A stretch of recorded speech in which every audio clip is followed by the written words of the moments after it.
Bible miracles, are they credible?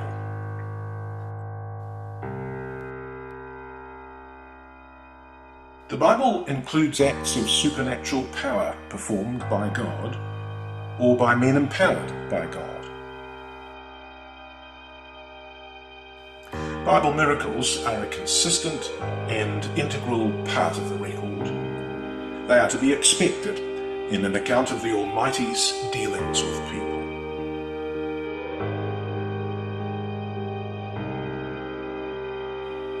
Scientists can examine the natural world and find it uniform and orderly. Our Creator has power to act outside the usual order when it is His will to accomplish extraordinary results.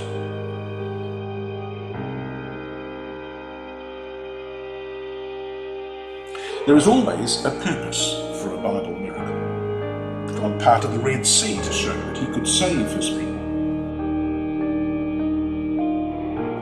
Jesus healed the sick to show that God had sent Him.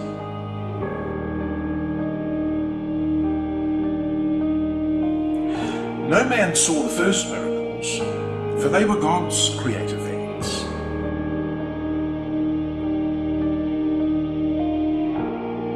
As it says in Genesis chapter 1 verse 1, in the beginning God created the heavens and the earth.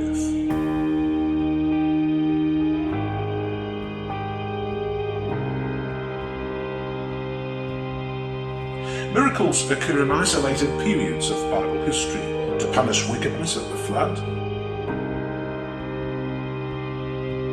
Babel and Sodom, to found a nation at the Exodus, to preserve that nation and its faithful minority,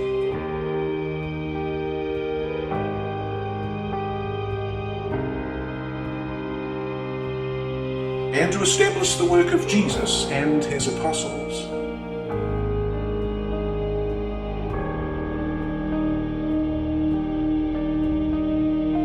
Jesus is the only begotten Son who declares the Father to men.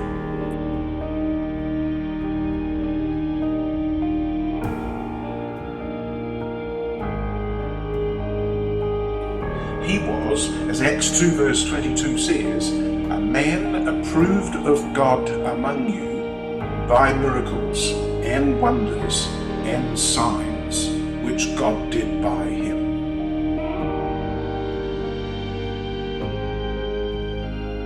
First century people were not gullible. The record shows that they were just as surprised as we would be by a miracle. They knew as well as we do that virgins don't conceive sons,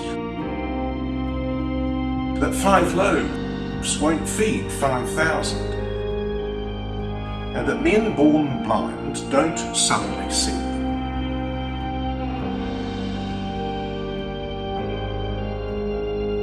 Divine power is capable of doing things and using methods we cannot imagine with our state of knowledge.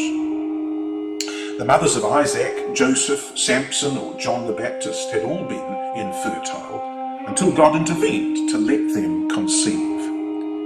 Israel would not have existed or been delivered without these men. This all pointed forward to the unique conception of Jesus, who was born to a virgin.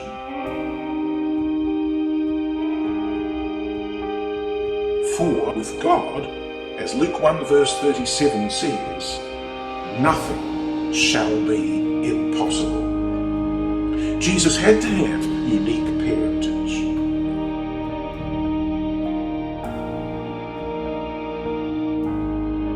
From a human mother, he shared our human feelings, weak nature, and temptations. From a divine Father, he obtained the strength to overcome all temptations and be our Saviour.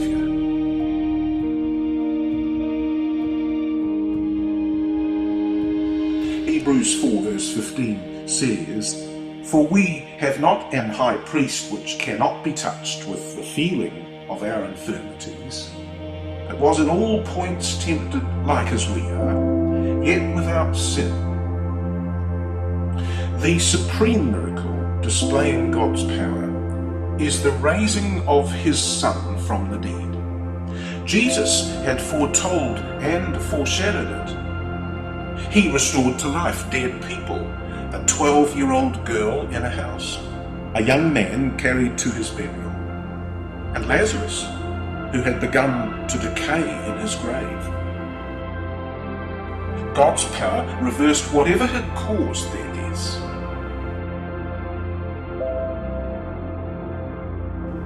Jesus' body experienced violent death, hasty burial, then restoration to life on the third day, and change to a glorious, immortal body. The miracle of the bodily resurrection of Jesus is central to God's plan of salvation. Jesus is now our mediator and immortal forerunner of salvation for other faithful ones. The rest of the New Testament is built upon the reality of the resurrection of Jesus Christ. It is the precedent for our own bodily resurrection when Christ returns. Christianity began with miracles, and it eagerly awaits the kingdom age, when, in the words of Isaiah 35, the lame will walk, the deaf will hear, the blind see, and sorrow and sighing shall flee away.